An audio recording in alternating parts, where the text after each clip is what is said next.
वाजून 18 मिनिटाला ब्राह्मी मुहूर्त लागणार, त्याच्या अलीकडे 39 मिनिटानं सीताई साहेब तिथं उभ्या आहेत, हातात खड्ग दिलं, मार. संदेशी खड्ग सोडलं, शतमुखी रावण मारला आणि तात्काळ प्रभू रामचंद्राने सीता अयोध्येत स्नान केलं आणि विमान निरोप दिला. निरोप तो भुभुक्कारात दिला. भरत बुवा भुभुक्कारात निरोप दिला आणि भुभुक्कारात निरोप गेल्या बरोबर मग आता वानराचा भुभुक्कार कोणाला कळत असतो? वानरांना. मग लंकेत आता वानर होतं का? असं रामायण वाची जा. ज्यानं चांगलं पाठ केलंय त्याचं ऐकी जा. काय सांगायचं बरं का? आणि काय प्रभू रामचंद्र तिथे लंकेत गेल्याबरोबर टरकाची टरका वानर लंकेत गेले बरं का. अरे सुंबळ्या तवा टर्क नव्हते रे. हिडपटू आणि माणसं मरते ना असं रामायण सांगितलं आहे का नाही? हा, माती खावा का शिरा खावा हेच कळायचं नाही माणसाला. काय माणसं अशी ओघात आल्या बोलतच राहतात माणसं येड्या. नकोय. काय सांगत होतो? भुभुक्कार फक्त वानराला कळतोय. कोण वानर होतं माहितीये तिथं? त्या वानराचं नाव होतं गंधमादन. जिवंत नव्हतं स्वामीजी. गंधमादनाची समाधी लंकेत आहे आणि लंकेत मारुतीरायाने भुभुक्कार अयोध्येतून केल्याबरोबर पहाटे गंधमादनाच्या समाधीवर पूजा झालती आणि पूजेचा हार उडाला आणि बिभीषणाच्या समोर येऊन पडला. बिभीषणानं ओळखलं. हातात हार घेतल्याबरोबर प्रत्येक फुलाच्या पाकळ्यामधून मारुतीरायाचं स्तवन येत होतं, प्रभू रामचंद्राचं स्तवन येत होतं. कारण तो नामधारकामध्ये गंधमादन इतका नाविन्यपूर्ण होता. कुंभकर्णाने मारल्याच्या नंतर त्याच्या रक्तातून, त्याच्या मांसातून, त्याच्या हाडातून राम राम नावाचा ध्वनी निघत होता. राम राम. म्हणून बिभीषणाला सांगितलं चंद्र सूर्य तोपर्यंत याची समाधीची पूजा सोडू नको. दिगंबरराव सोन्याची समाधी तिथं केली आणि त्या समाधीवरला हार उडाला, बिभीषणाच्या दारात पडला. संकेत लक्षात आला. समाधीवर डोकं ठेवलं आणि कानात आवाज आला, अयोध्येला विमान पाठवा. आणि अयोध्येला विमान पाठिलं. एकदा कामग नावाचं विमान पाठिलतं. ते रावण मारल्याच्या नंतर आलतं स्वामीजी. प्रभदत्त नावाचं विमान पाठिलं. सीतेला अशोकवाटीतून आणण्यासाठी पाठिलं स्वामीजी. पण 14 विमानातले 2 नावं सांगितले. आता जे विमान पाठिलतं ह्या विमानाचं नाव आहे भातीप्रिया. हे भातीप्रिया नावाचं विमान पाठिलं आणि या विमानात सेवक केला. जी प्रभूजी ए राज्याभिषेकाची तयारी करा. ततस्तु यत दक्षिणाधिपतयो शतस्वेती आननाम लंकेश पुटे तुझ्या येते. आनंद म्हणजे तोंड, शत म्हणजे 100. 100 तोंडाचा रावण, दक्षिणेचा राजा यम त्याला प्राप्त झालेला आहे. आता तुम्ही राज्य करा. या सगळ्या गोष्टी कोणामुळे घडल्या? हा मालक जर प्रभू रामचंद्रावर कृपा करीत नव्हता तर रात्री प्रभू रामचंद्राला शतमुखीच्या लगरीत नेत नव्हते, रात्री सीतेला नेत नव्हते. आणि नेत नव्हते तर द्वादशीच्या पर्व काळावर बिभीषणाला दिलेला शब्द, एकादशीच्या पर्व काळावर द्वादशीला राजा करीन हा शब्द पंढरपुरातल्या मालकाचा खोटा होत होता.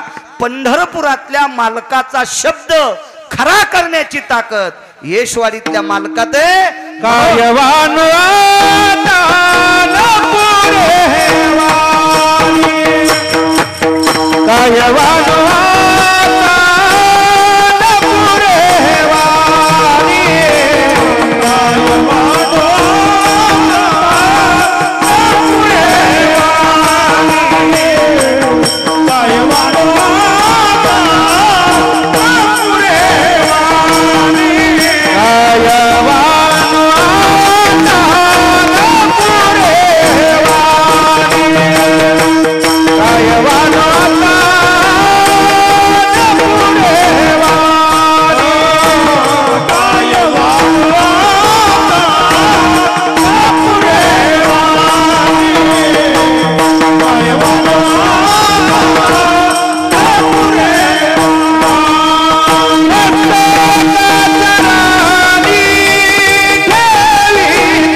पुरावा मांडतो वेळेत वेळेत, एका मिनिटानं सुद्धा पुढं सरकणार नाही.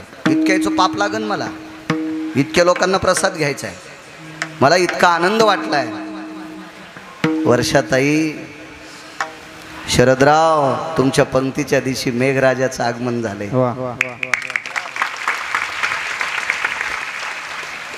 तुम्हाला सांगू, शासनानं किती जरी दिलं तर मराठवाड्याला किती कोटी देईल? अख्ख्या मराठवाड्यातल्या सोयाबीनचे पैसे किती होतील याचा विचार करा. आणि ते आपल्या परिसराला पाऊस पाडून आजच्या येशवाडीच्या अधिष्ठान देवतेनं आपल्याला परिपूर्ण केलं. महाराज, तुम्हाला एक सांगू का, एखाद्या वेळेस उघाडीत गर्दी आली असती पण प्रसन्न गर्दी नसती राहिली. कारण इतकं प्रत्येकाच्या अंतःकरणामध्ये अशी रुखरुख होती, रुखरुख होती, रुखरुख होती. हो, भरतबुवा गुरमीच्या गप्पा जरी गिरगावकर करीत असेल, शेतीचे याचे 2 पैसे आहेत म्हणून स्वामीजी, पण लक्षात ठेवा, पावसाच्या कृपेनंच लोक कीर्तनट होतील. हे मात्र आपल्या लोकांनी भान ठेवलं पाहिजे. म्हणून शेतकरी राजा किती सुखी होईल याची दखल विटेवरच्या मालकांपुढं आणि या संतांपुढं आपण मांडली पाहिजे. तो राजा सुखी असला की जगातला प्रत्येक व्यक्ती सुखी असतो, प्रत्येक व्यक्ती सुखी असतो.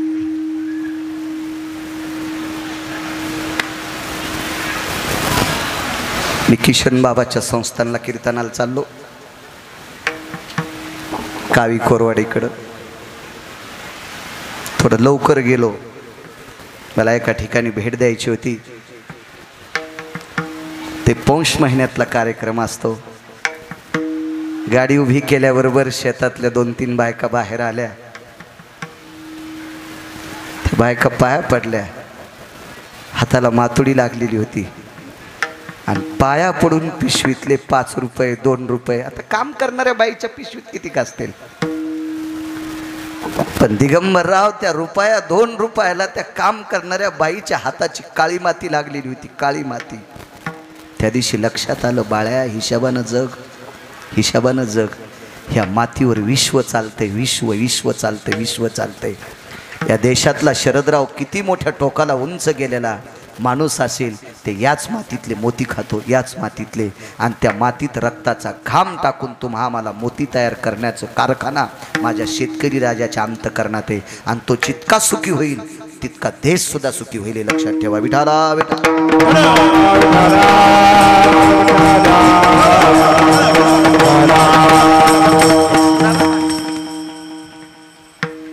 किती अधिकारी लोक आहेत.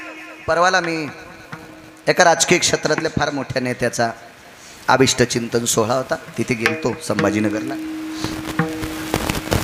तिथे एक प्रसंग मांडला होता मी. हे साधू लोक किती अधिकारी असतात. स्वामीजी, स्वामी राम नावाचे एक तेजस्वी तुमच्यातल्या कपड्यातले एक व्यक्ती, स्वामी राम, 1949 ते 51 2 वर्ष शंकराचार्य पद ज्यांच्याकडे होतं ते सद्गुरू गुरुवर्य स्वामी राम तुमच्यातली एक व्यक्ती. नंतर शंकराचार्य पदाचा राजीनामा दिला. नैनितालच्या अरण्यात बराच काळ राहिले, हिमालयाच्या पायथ्याशी खूप राहिले. मला वाटतं एक उंच शिखर आहे, त्याला एव्हरेस्ट शिखर म्हणतात नका साहेब. त्याच पुस्तकात कंसामध्ये एव्हरेस्ट असं नाव होतं. हे शिखर ओलांडलं, बऱ्यापैकी भारत दर्शन घेतलं आणि भारत दर्शन करत करत करत तीर्थयात्रा करत दिल्लीला आले. आणि दिल्लीहून 120 मैलावर एक शहर आहे. मैल हा शब्द जिनच्या पॅन्टीवाल्याला कळणार नाही. फार काही जुने या अण्णासारखे लोक, अशा लोकांना, जुन्या लोकांना मैलाचा अर्थ कळत, आपल्याला किलोमीटरचा कळतो. 120 मैलावर एक दिल्लीपासून शहर आहे. अधिकार किती लोकांचा बघा. मला कळतो कशा करता, मी धोत्रा आहे पण मला हिचकायचा नाद आहे. मी कोणाचं हिचकीत नाही. पुराणीच काय भंगिरायचं हिचकून काय भेटणार आहे तुम्हाला. विठाला विठाला विठाला.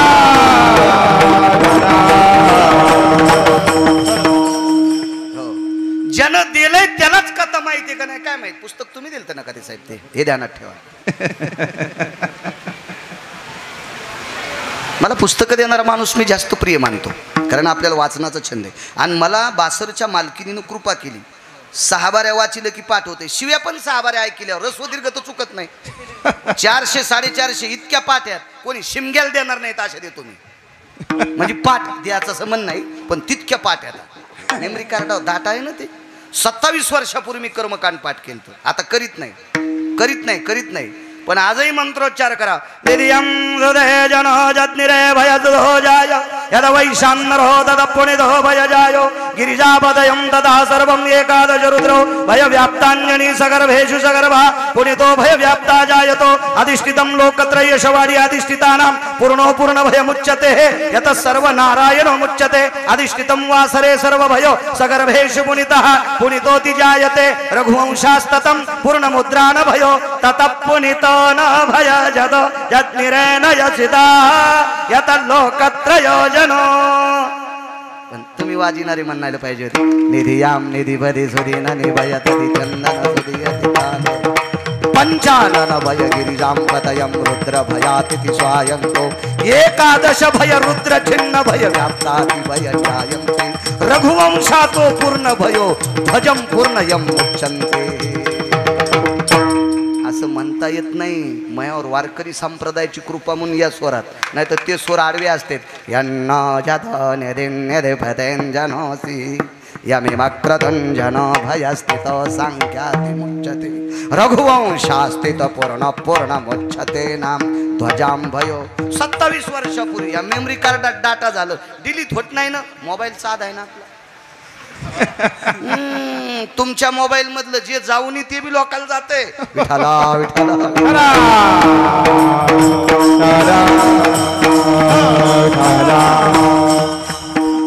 ए फोन सगळ्या लाईन दिलीस ना रे त्या कॅमेरेवाल्याला.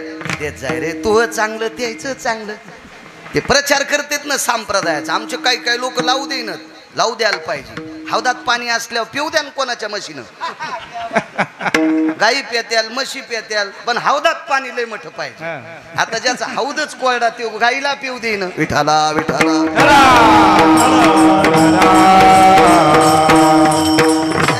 एखादा गावरान शब्द केलेला कट करी जा रे, तितकी दया करी जा. काय होते आमच्या लोकांना ऐकल्यावर पुन्हा म्हणते गिरगावकर लय रगिले.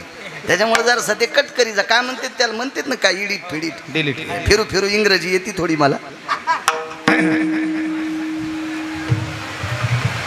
पोचले तिथं दिल्लीला. 120 मैलावर एक शहर होतं. त्या शहराचं नाव आहे आग्रा. आणि आग्र्याला एक साध्वी होती स्वामीजी. एक साध्वी होती.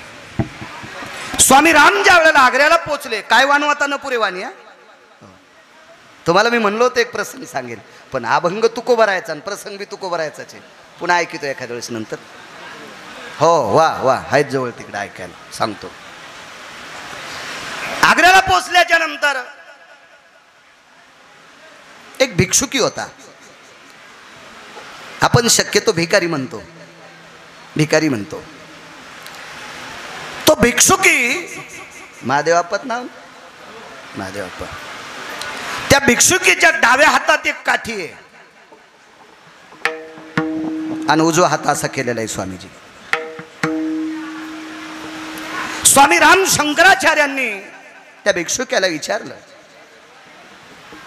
महात्माजी आता तो भिकारी किती अधिकारी होता ते स्वामी रामांना कळालं. म्हणून स्वामी राम त्या भिकाऱ्याला महात्माजी म्हणले. महात्माजी हिंदीत बोलत होते, मी मराठीत सांगतो. या शहरामध्ये एक साध्वी स्त्री आहे. यशवंतराव भिकाऱ्याला विचारलं, या शहरात एक साध्वी स्त्री आहे आणि मला तिच्याकडे जायचंय. भिकारी यशवंतराव किती हुशार होता लक्षात घ्या. त्या भिकाऱ्यानं स्वामी रामांना सांगितलं, महात्माजी माझी कांती भिक्षेची वेळ झाली. भिक्षेचा प्रकार आहे कांती भिक्षा.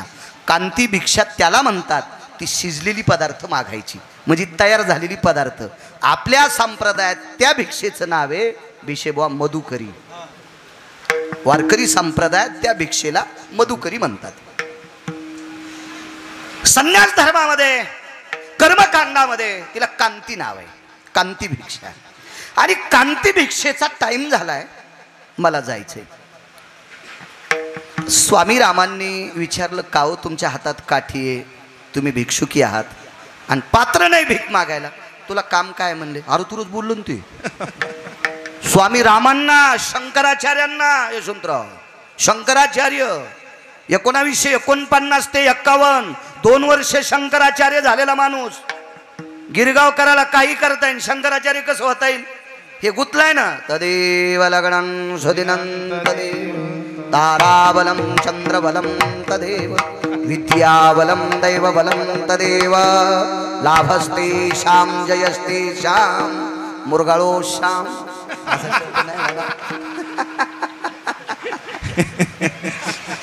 हे पद स्वामीजी तुम्ही पत्करू शकता. आम्ही आता याच्या लय लांब गेलो, कोसो दूर आहेत. तुम्ही विमानात आहेत, आम्ही सायकलवर आहेत. तुमची बरोबरी करावं, आम्ही वढ्यात मुंडकं मोडून मोडतो. आमची नाही. शंकराचार्य पद भरत सामान्य गोष्ट आहे. आणि त्या माणसाला एक भिकारी म्हणतोय तुझं काम काय, तुला साध्वी पाहिजे ना, मग माझ्या भिक्षेचं कशाला विचारायला. जी जी जी शंकराचार्य जी म्हणतात मला त्या साध्वी दाखवता येईल. या शहरामध्ये सूर्याचे किरण जिथं मंदावलेत, या शहरामध्ये सूर्याचे किरण जिथं मंदावलेत का त्या ठिकाणी तुला साध्वी सापडेल. कडक ऊन होतं, कडक दुपारचं ऊन, पण ज्या ठिकाणी ऊन पडत नाही त्या जागेवर साध्वी आहे. ती साध्वी जिथं बसली होती तिथं ढग आलेला होता. सांगायला कोण शरदराव माहिती? भिकारी.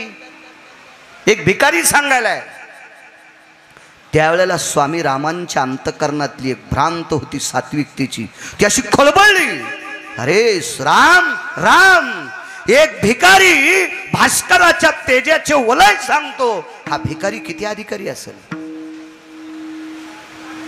स्वामी रामांनी प्रणाम केला. महात्माजी मला जे काम होतं ते तुम्ही सांगितलंय. काय वानवाता न पुरे वानिया का म्हणतात माझे तुकोबर या संतांचं काय वर्णन करू. स्वामी रामांनी त्या व्यक्तीला विचारलं, त्या व्यक्तीला स्वामी रामांनी विचारलं, महात्माजी एक बोलू, मला जे काम होतं ते काम तुमच्याच्यानं माझं पूर्णत्वाला आलंय, पण मला एक सांगा, तुम्ही पात्र न घेता याच्यावरच भिक्षा कशी मागता.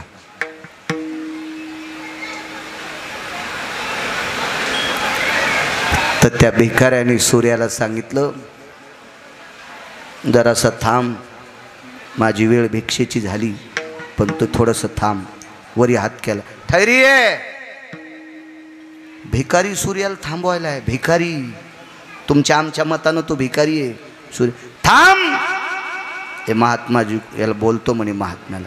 आणि स्वामी रामांना त्या भिकाऱ्यानं सांगितलं, बाबा माझा नियम आहे, कांती भिक्षा, सूर्याचे किरण मध्यास्तू कालाला काही सूत्रा इतके टळले की त्या टायमाला मी भिक्षा मागतो. आणि हे टळायला 14 मिनिटं शिल्लक येतं आणि तितक्या वेळापुरतं त्याला थांबायला लावतो. सूर्य ठराविक लोकांना थांबिला. या मालकाचे मालक, येशवाडीतल्या मालकाचे मालक ज्या वेळेला जन्माला येऊ लागले का त्यावेळेला सुद्धा सूर्य थांबला होता. एक शपक पुरावा होता. दोन प्रहरी काग सखे, दोन प्रहरी काग सखे, सूर्य थांबला, सूर्य थांबला. राम जन्मला ग सखे, राम जन्मला, राम जन्मला ग सखे, राम जन्मला, राम जन्मला ग सखे, राम जन्मला, राम जन्मला ग सखे, राम जन्मला. माध्यनासी दिनाकर बरी होया स्थिर, बरी होया स्थिर, बरी होया स्थिर, बरी होया स्थिर, बरी होया स्थिर, बरी होया स्थिर. कीर्तनकार रस्त्यानं चाललाय असे दाखवून देणारे ठराविक लोक असतात. मी अगोदर सांगितलं, मी पुरावा शपक म्हणलो. दोन प्रहरी काग सखे, सूर्य थांबला, राम जन्मला ग सखे, राम जन्मला, राम जन्मला ग सखे, राम जन्मला. पुरावा कोण आहे पण शपक आहे, पण मी बोलतोय ते खरंच आहे हे पुराव्यात आहे. मालकांचा पुरावा आहे. 18 मालकांपैकी सूर्य प्रभू रामचंद्राच्या जन्माला थांबले. तो सूर्यवंशातला राजा होता. इकडे अहमदपूर तालुक्यामध्ये, लातूर जिल्ह्यामध्ये आपण कथेला गेलो. तिथं धोंडू तात्या म्हणून एक महान संत होऊन गेले. हो, त्यांच्या वडिलांच्या पितराच्या दिवशी सूर्य थांबला. असे ठराविक लोक. पण एका भिकाऱ्यानं सूर्य थांबिलाय. 14 मिनिटं शिल्लक. ठैर्य बोले थांबिले, मी कांती भिक्षा मागतो. स्वामी रामांनी पुन्हा प्रश्न केला, अहो मागा पण पात्र. अरे महात्मा जी सुनिए, ये तलाग्र भाग में जितना बैठता उतना ही खाता. बोले आली का हिंदी जमली थोडी थोडी. आता कसं होतंय, जिला पिठलं नीट करता येतं नाही का तिनं बासुंदी करायचंच नाही. जिला गौऱ्या लावता येईन ती म्हणली मी धिरडे करते. म्हणलं पिठाचा नाश करशील ना मंजुळा, तुला गौऱ्या लावता येईन. आपल्याला आपली येते ना, कशाला घरच्याचा इटन शेजाऱ्याचा भांग नीट. आपल्याला काही हिंदी येत नाही. या तळ हातावर जितकं बसेल तितकंच मी दिवसाकाठी एकदा खातो. सद्गुरू स्वामी रामांना, शंकराचार्यांना नर्मदेच्या तीरावर 11 महिन्याची केलेली साधना आठवली. माझ्या साधनेपेक्षा हा भिकारी फार मोठा आहे. म्हणून विश्वातल्या कुठल्याच साधकाला नाव ठेवायची पात्रता या संप्रदायात नाही. कोणाला साधं समजू नये. उतरेश्वर बुवा, भरत बुवा, महादेवराव, आमचे सुदाम महाराज, आमचे भिशे महाराज, आमचे गंगा मामा, आपल्यापेक्षा इकडचे मृदंगाचारी, आपल्यापेक्षा समोर बसलेले कितीतरी लोक आपल्यापेक्षा जास्त अभ्यासू येतं. एक दुसरी गोष्ट सांगतो तुम्हाला. तेव्हा कीर्तन करून पक्वाद वाजून चाली म्हणून आमचे लोक वाऱ्याला कमी जातात. मान्य करावं लागेल बरं भरत बुवा, राग येऊ देऊ नका.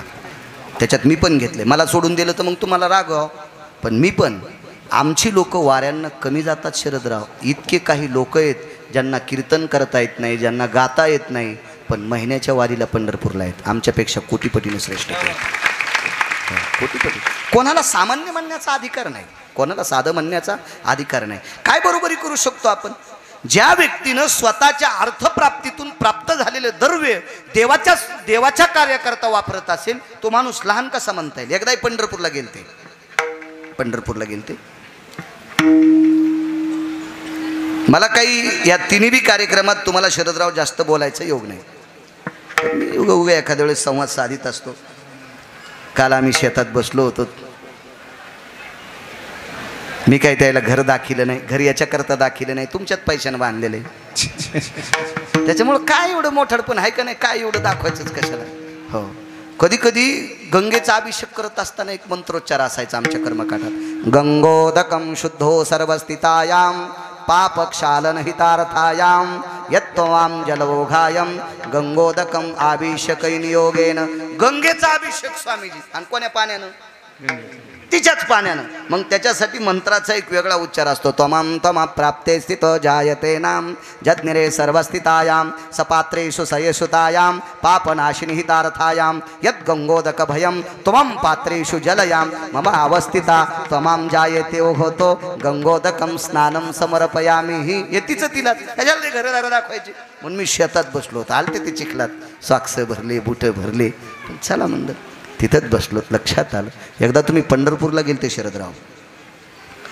पंढरपूरला गेल्याच्या नंतर तुमच्याच मनात एक भाव आला आणि तुम्ही तुमच्या धर्मपत्नीला म्हणले वर्षा. मी नाही बरं तुमचं वाक्य सांगायला. मी त्यांना फार काय झालं तर वर्षा ताई म्हणेल, वर्षा माय म्हणेल काहीतरी. तुम्ही म्हणले वर्षा, अगं पावती फाडायची केवढ्याची? एकाच बडकर एक. ती तुम्हाला अर्धांगिनी माऊली अशी सापडी. त्या म्हणल्या, माननीय आदरणीय मालक, तुम्हाला काय कमी केली देवानं, फाडा ना 5 लाखाची. त्यावेळेला यांच्या छातीला घाम आला. पैसे घरी किती असतील, मंदिरात थोडेच होते 5 लाख. पण उपाय बी सुचून द्याला मालकीनीनं. मालक, तुमच्या बॅगमध्ये जरी नसतील, पण तुम्ही एवढे मोठे अधिकारी देवाने केले, तुम्हाला या प्रांतात तुमचे लय ओळखीचे लोक आहेत, 2 मिनिटात सुटकेस आणून देतील. झालं का असं? म्हणून असं परमार्थात काम करणाऱ्याला लहान म्हणण्याची आपली काय पात्रता आहे? कशी काय पात्रता राहील आपली? कशी पात्रता राहील? नाही, मोठी लोक असतात, मोठी लोक असतात. आम्ही कीर्तन करतो म्हणजे फार शहाणे आहेत का? आपण परमार्थात पक्वाद वाजितो भरत बुवा, गायन करतो, कीर्तन करतो म्हणजे फारच मोठी आहेत का? एक लक्षात घ्या, पक्वाद्यामुळं, कीर्तनकारामुळं, गायकामुळं हे नाही, यायच्यामुळं आपण तिघ आहेत. श्रोत्यामुळं पक्वाद आहे, श्रोत्यामुळं गायक आहे आणि श्रोत्यामुळं कीर्तनकार आहे. हे आपल्या लोकांना ध्यानात ठेवलं पाहिजे. ज्याच्यात जेवारी नाही ते भुसकट नाही उधळलं पाहिजे, ते बैलाला चारलं पाहिजे. विठाला विठाला.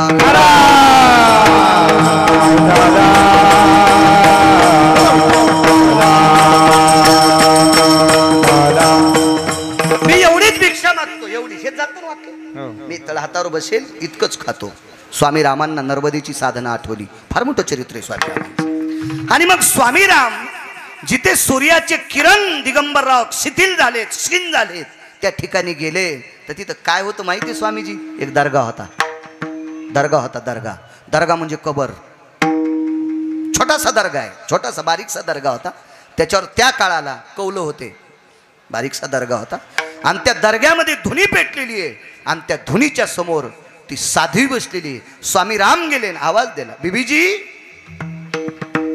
बीबीजी हा शब्द म्हणजे माताजी.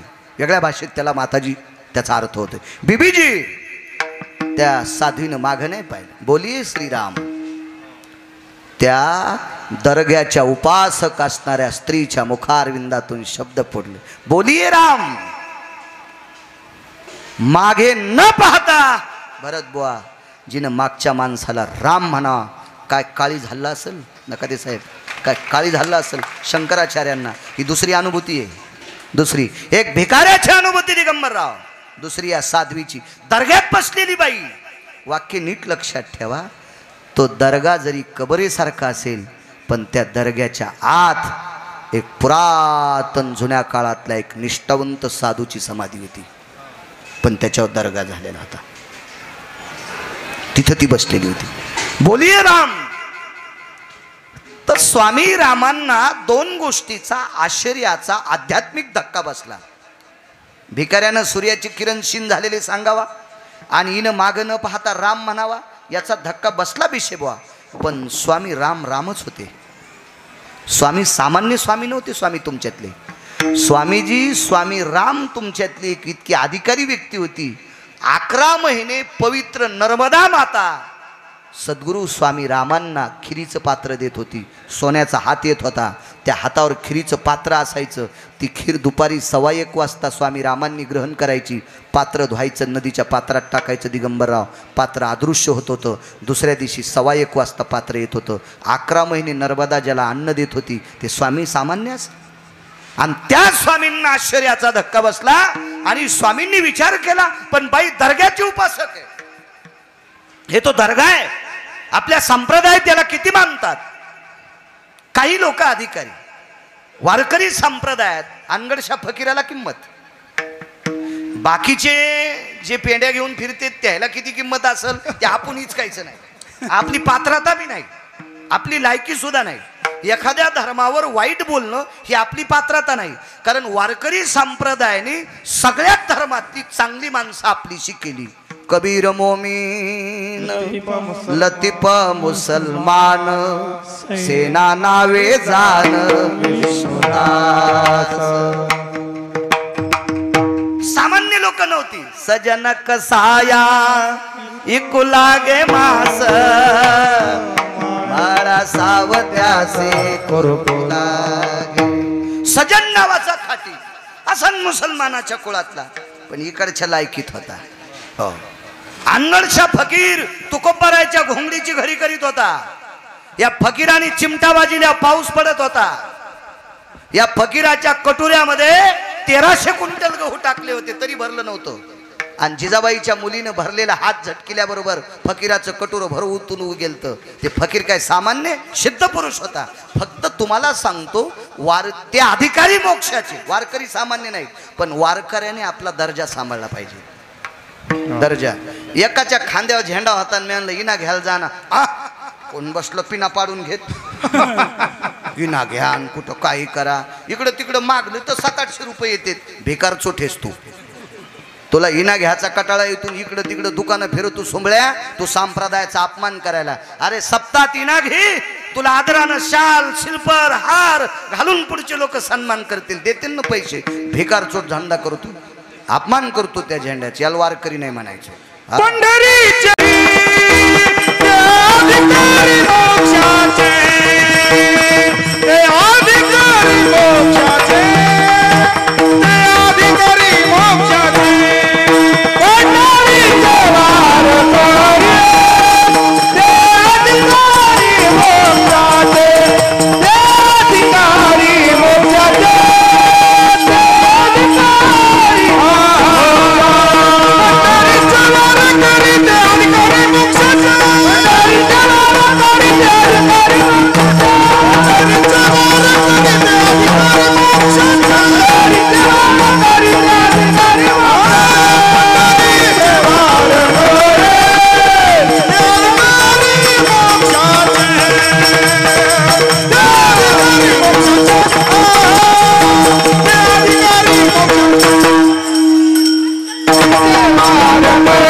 इथं आपल्या वाट्याला. 2च मिनटं राहिले. नियमानं आपले दुसऱ्याच्या रानात कधीच आऊत नाही घालायचं, चांगलं नसतं. आणि नंतरच्या सूचना बी द्यायच्या असतील तर लोकांना जेवताना सूचना ऐकायला भेटतात. उगच घंटा अर्धा घंटा नंतर बी स्वामीजी खराब नाही झाला पाहिजे. विडाला विडाला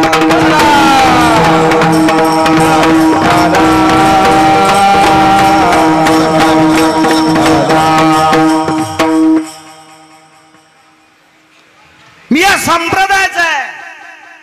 दर्ग्यातल्या बाईला कसा मानू, असा स्वामीरामांचा भाव उत्पन्न झाला. पण स्वामीरामांनी विचार केला दिगंबराईची परीक्षा पाहिजे. माताजी बीबीजी, माताजी नाही बीबीजी शब्द वापरलाय. बीबीजी बोलिये राम. बीबीजी 27 दिवस झाले या प्रांतात पाऊस नाही. तो काळ सांगायलो मी, आताचा नाही. 27 दिवस झाले या प्रांतात पाऊस नाही. आणि या प्रांतातला कृषी राजा सुखी व्हावा, कृषीकर्म करणारा शेतकरी राजा सुखी व्हावा, याच्याकरता मला पाऊस पाहिजे. त्या बीबी नावाच्या साध्वी स्त्रीने, त्या बीबीजीनं, त्या माताजीनं मागं पाहिलंच नाही. ती म्हणली माझी साधना भंग करू नकोस, तुला पाऊस पाहिजे असेल ते चिमटा घे. आणि मांडी खालचा चिमटा लोखंडाचा देऊन टाकला. तुला ज्या दिशेला पाऊस पाहिजे त्या दिशेनं पाऊस पाड. तर स्वामी राम किती हुशार होते. ते चिमटा वाजित यानी ताणींच्या सकल असती. तर हा मंत्र म्हणजे गोल फिरण्यासाठी असतो, गोल फिरण्यासाठी. असा चिमटा हातात घेतला आणि आचार्य स्वामी राम शंकराचार्य चिमटा वाजित वाजित असं गोल फिरले. तर 27 दिवस पाऊस नव्हता. त्या प्रांतात पूर्ण पाऊस पाडला. ही महाराष्ट्राच्या, ही भारत देशातल्या या संतात ताकद आहे. कायवानो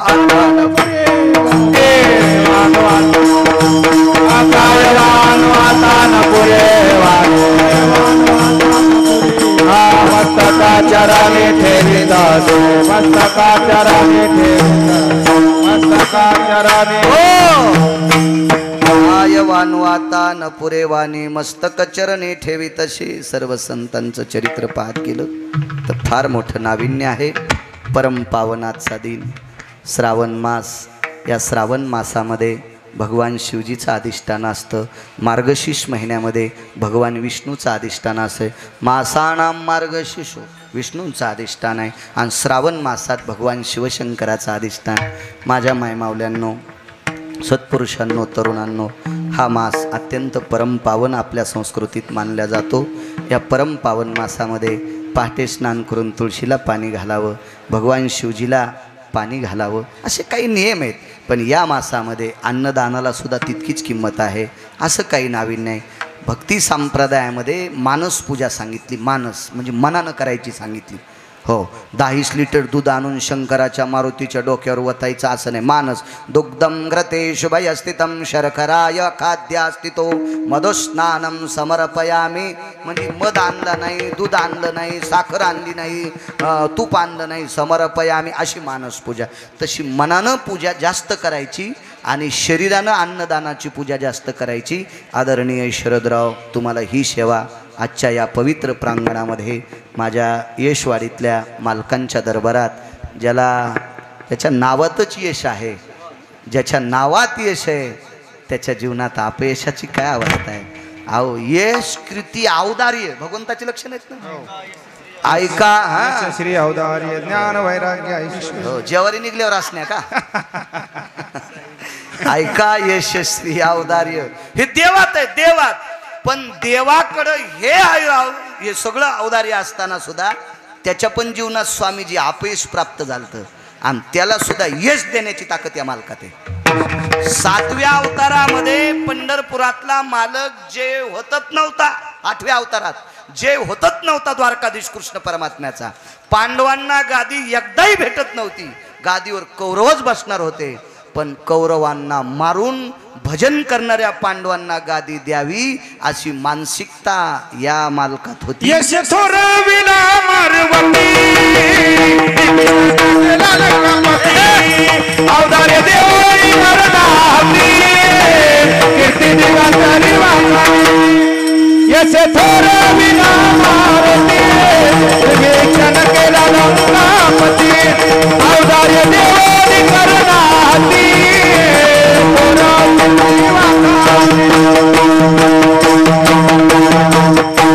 वा वा, तरी पण मागचा पुरावा द्याला गोड, पुरावा द्याला गोड. असो, एनं कीर्तिध्वजाभयस्थितेषु यस्य पात्रेषु यत्तो नानां द्वापारे च जजायते नाम वानरासु योगस्ततेषु. देवाला सुद्धा यश देण्याची ताकद ज्याच्यात आहे ते यशवाडीचे मालक. अशा परम पावन मालकाच्या चरणी माझ्या तोडक्या मोडक्या शब्दाला पूर्णविराम देतो. आजचे सुविद्य यजमान सौभाग्यवती वर्षाताई शरदराव पवार या एका छोट्याशा कोल्हा नावाच्या नगरीत जन्माला आलेलं एक रत्न, छोटंसं स्त्रीरत्न.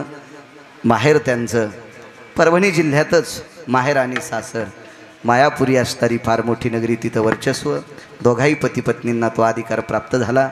महाराज इतके या उद्योग क्षेत्रामध्ये नाविन्य कमवणारी एक कन्या ज्यानं जन्माला घातली आणि एक पुत्र ज्याने जन्माला घातला ते वसंतरावजी, आणि ज्यांनी कन्या जन्माला घातली ते दिगंबरराव. काय तुमच्या धर्मपत्नी की ज्यांनी असे पवित्र रत्न आपल्या हृदयात प्रसवले. अशा त्या मातोश्रींना सुद्धा धन्यवाद देतो. त्या कुळातली सगळी माणसं असतील, दिगंबरराव तुमचे बंधू असतील, तुमचे सुपुत्र असतील, यशवंतराव तुमच्याही कुळातली सगळी मंडळी असतील, सर्वांना माझ्या या भगवंतानी गोड अशा प्रकारचा आशीर्वाद द्यावा ती मालकाच्या चरणी प्रार्थना. स्वामीजी वर्षाताईंची एकच इच्छा माझी, त्यांच्या वडिलांनी विचारलं तू कशा करताय खर्च करतीस? काहीच नाही म्हणे, वर्षाकाठी मी एकदा वर्षानं यावं, वर्षाकाठी या ठिकाणावर वर्षाने एकदा यावं. वर्षा नावाच्या स्त्रीनं वर्षाकाठी एकदा इथं यावं आणि या पवित्र संताच्या दरबारात अन्नदान करावं आणि हे दर्शन मला वर्षाकाठी भेटावं. म्हणजे याच्यातला स्वार्थ काय माहिती आहे का? मला पुढचं वर्ष पाहण्यासाठी माझ्या घरातल्या लोकांना आयुष्य द्यावं, अशी सार्थ मागणी आदरणीय वर्षाताईंची. ती माझ्या विटेवरच्या मालकानी, ती माझ्या यशवाडीतल्या मालकांनी पूर्णत्वाला न्यावी. असाच इथं सेवा करणारे. अहो श्रावण महिन्यात प्रत्येक शनिवारी इथं चहा पाजतेत म्हणून ते हॉटेलवाले शिंदे, त्याची पोह्याची हॉटेल इथं प्रसिद्ध भरत बुवा आहे. तिथं पोहे चांगले चांगले खापक्या लोक पोहे खाते. आम्ही एकदा 51 हसले सांग का, 13वीचं कीर्तन करून आलो आणि तिथं गेल्यावर कळालं की ते दारू पिऊन मेलतं. मी म्हणलं चला कशाला खायचं याचं, चला नाही मी काय तितका धुन लसून खात नाही, अकरा चलता आपण पहिलेच भरके आहेत ना. तर मी म्हणलो नको चला मग काय हे म्हणले आता भूक लागली. ड्रायव्हरला म्हणलं इथं पोहे भेटतात, गाडी लांब उभी केली आणि मग पोहे आणले. म्हणलं खाना गाडीत, तिथं टेबलवर बसल्यावर तुमचे फोटो काढतील लोक. त्यानं कांदा गिंदा घालून चट पोहे घे मस्त ते भेटले होते.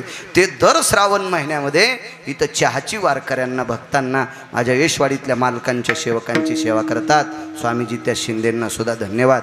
एक विनंती, मी पाहिलं नव्हतं आता मध्यंतरी कीर्तन लय मटे असे लोक बसू देईनच नो म्हणून जास्त येणं होईन, पण मी जाता येता तिथं तुम्हाला पण नमस्कार करतो, मनानं करतोय इमानदारीनं, काय नसतंय. तुम्हाला एक सांगू का, जी बाई नवऱ्याला अंतकरणातून मानती का ती खरंच पतिव्रता. ती लोकाय देखता पदर घेतील, घरात आल्या म्हणती मुसळ्या हा आहे का, साखरेच्या डब्याला इस्तू लागलाय, डाळीचा टिकला नाही आणि हे तू आपला उसातून डुकर निघल्या आणि अशा बाईला काय किंमत आहे. मनातून, मी मनातून मानतो, अंतकरणापासून तुमच्या वस्त्राला प्रणाम. आणि मी तर असं म्हणतो, ह्या देवतेनं विटेवरच्या मालकानं आणि काशीतल्या मालकाने आरक्षित केलं की ह्या संस्थांची भरारी होण्यासाठी आदरणीय पूजनीय स्वामीजी इथं अत्यंत गरजेचे. असा मार्मिक सात्विक भरतबा तुमच्या माहितीस्तव सांगतो, बाहेर केलेल्या तीर्थावरच्या सप्त्यात प्राप्त झालेला अर्थ या मंदिरासाठी खर्च करणारा एकमेव संन्यासी. बाहेर यात्रा केल्याच्या नंतर जे काही अर्थ प्राप्त होईल ते म्हणावं कमिटीतल्या सगळ्या लोकांनी मान्य करावं लागेल. ऐका नाही आपण वस्तुस्थिती मला नाही चोंबाळा वाटत. तुम्हाला सांगू का, वक्त्यानं विनाकारण चोंबाळणं म्हणजे नालायकपणाचं टोक आहे. वर्णन केलं पाहिजे, असं साजेल त्याचं खरं आहे तेच वर्णन केलं पाहिजे. एका वक्त्यानं पुढच्यानं 2-4 हजार द्यावा, काय त्याचं वैभव आहे. त्यांच्या बंगल्याला मातुडत नाही, नुसतं सोनंच आहे. असं कसं वर्णन करता येईल? अद्याप नाही, ती चुकीच्या गोष्टी येतात. असं वर्णन नाही, जे आहे ते वास्तव. इतक्या मोठ्या श्रद्धेनं स्वामीजी करतात.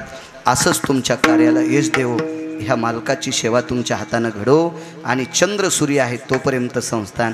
आणि स्वामीजी तुमच्या ताकद आहे, या महाराष्ट्राच्या मातीतल्या कोपऱ्या कोपऱ्यातले गुणीजन मंडळी, मृदंगाचारी मंडळी इथे आणून या संस्थांचा प्रचार करण्याची ताकद स्वामीजी तुमच्या. ते तुम्हाला आदेश नाही बरं का, तुम्हाला आदेश देणं म्हणजे गिरगावकरानं आडत दुकानदाराला झाडून काढणार शिकीनं.